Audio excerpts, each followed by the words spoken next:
If AR only gets attention when it's already 90 plus days, you're doing cleanup, not control.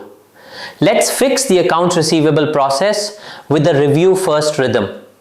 I'm a CPA and I've seen AR go sideways because nobody reviewed it until the close was due. What you learn: a simple AR review sequence for every month end. The 3 questions that explain most aging issues. What reviewers look for before they sign off. The minimum docs to keep AR defensible.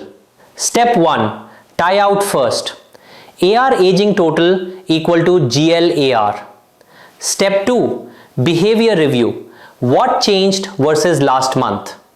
Step 3. Top 10 customers. Who's driving the balance and the past due. Step 4. Unapplied cash plus credits. Clear or explain. Step 5. Disputes plus write-offs. Document decisions, don't hide them. Examples. One time a client had clean aging, but ARGL didn't match because someone journaled AR directly. Reviewer caught it instantly.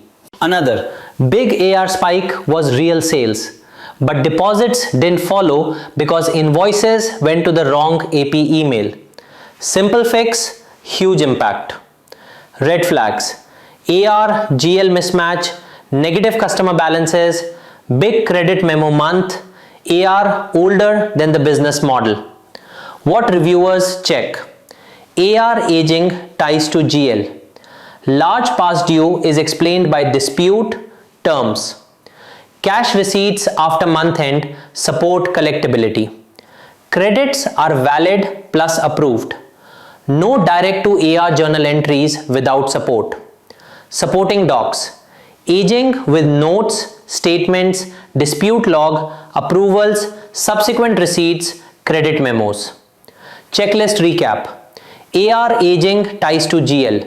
Flux versus prior month explained. Top customers reviewed. 60, 90 plus reviewed with notes. Disputes logged. Subsequent receipts checked. Unapplied cash cleared. Credits approved. Write-offs approved. Cut-off reviewed. Support saved centrally. Drop a comment with what you review first: aging tie-out or top customers. If this sounds like your close process, you're not alone. Like, subscribe, and if you want a structured account level review engine so findings are consistent before close, that's the lane Xenett is in.